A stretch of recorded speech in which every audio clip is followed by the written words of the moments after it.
your next Texas governor. They want a completely different Texas. This state is big enough for all of us.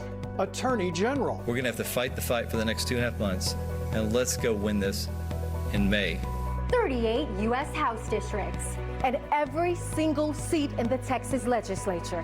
It's Decision 2022.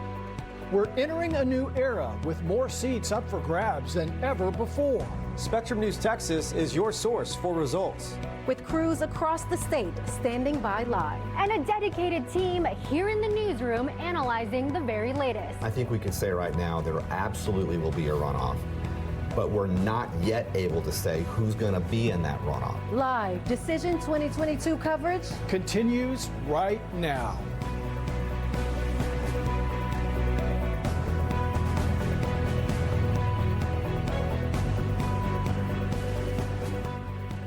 And right now, we're going to take a look at the election results for the Attorney General race. It has been the most talked about race of the Texas primary. Let's first look at the Republican side.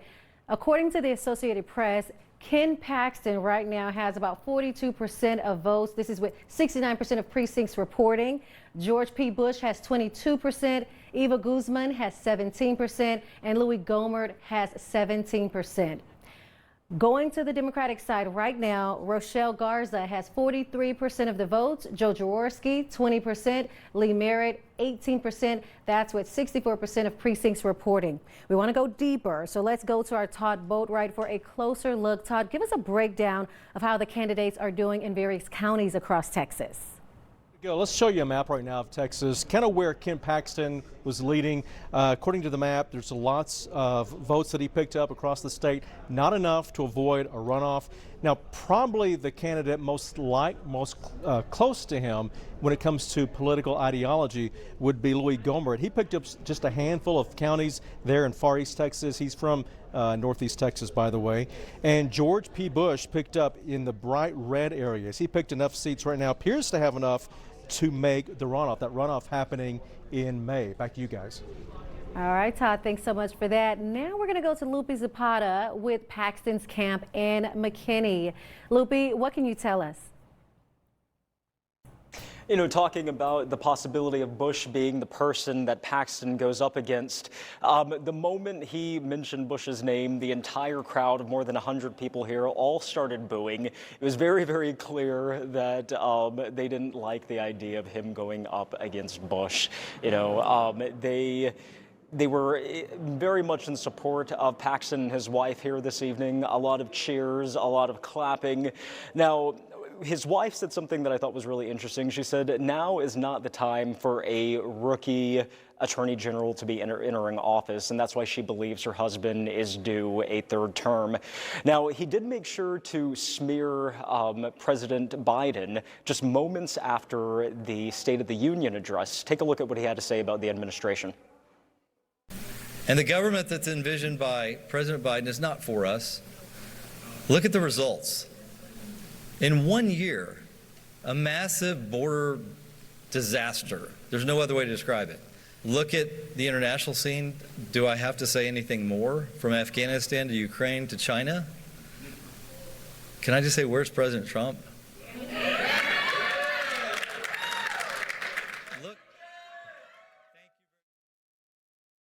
Now, a lot of the supporters here are hoping that Trump's endorsement will push Paxton just a little bit further to actually winning the race. Paxton, of course, spoke at one of Trump's rallies just earlier last month in the Houston area, and they're really hoping that that endorsement once again pushes him along to winning the race. For now, I'm reporting in McKinney. Lupe Zapata, Spectrum News 1. Thanks, Lupe. Monica Ortiz is following George P. Bush's race in Austin. Let's go to her now. Monica, what's the latest? Yeah, I'm here at the watch party of Commissioner George P. Bush. He is one of the GOP candidates for Attorney General. Spoke to him just moments ago, and he was told that he is going to be on the runoff with Attorney General Ken Paxton, and he said this is what he's wanted all along. I mean, we said from day one it's all about getting the runoff. Once you get in the runoff, that allows 90 days of extra innings to go out and prove yourself to conservative Republicans. there's probably about 3.4 million eligible Republican voters. I think it'll only be about 15%, maybe 20% that show up tonight. So that's a small universe of voters, and that figure will get even lower in the runoff. I'm the only one that's actually run a grassroots campaign versus Ken. Ken hasn't shown up to the 10 scheduled debates that we had, including one televised debate. So if he runs the same style campaign, he's going to lose because grassroots, from the Tea Party to Trump supporters to everyday Republicans, are going to want a different voice, somebody who's going to actually do the job. He says it's almost as if he's going to be starting his campaign again tomorrow. I asked him what the first steps he's going to take come tomorrow. He said he's going to reach out to the candidates who did not get that runoff and ask for their endorsement. He said he's also planning on reaching out to former President Trump and speaking with him in hopes to get his endorsement over Attorney General Ken Paxton, who has already gotten it. He says he needs that to be the case in order to win that runoff come May and beat the Democrats in November. Back to you. Thanks, Monica. Now to Brian Bowes with Louis Gohmert's camp in Tyler. What can you tell us, Brian? I'll tell you what, Doc, never has a third or fourth place finisher had so much to say and possibly had so much input on the outcome of a race. Louis Gohmert decided in December that he was going to run for Texas Attorney General. This after 18 years in Washington. He immediately started hammering away at Ken Paxton about his record, about his criminal proceedings and the FBI investigation against him. He showed up tonight a little after 10 o'clock, pretty distraught. And if you know Lou's always ready to talk. He's always ready to say something. He's great in front of the camera. And this wasn't the Lou that you're used to. And he came out and he continued to hammer away at Ken Paxton. The big difference between Ken Paxton and myself, I was willing to risk any political future I might have trying to save Texas because I understood the nature of the criminal charges coming against Paxton and already that he's pending trial for. And I was willing to risk my future trying to save Texas from what I see coming.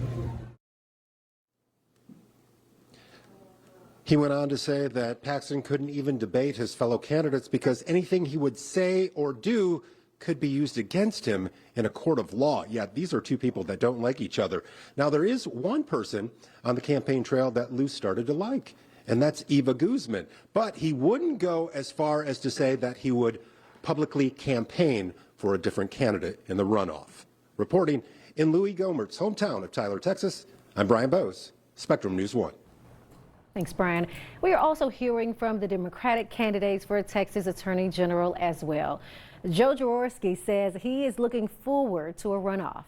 And it looks like we're going to be in a runoff, which is great because that means there'll be a whole new race and a whole new day come May 24th.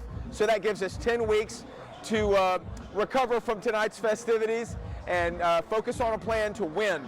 That I am the best choice to proceed on to defeat Ken Paxton, who clearly is going to be the nominee. Stick around. We've got more Texas primary coverage after this short break.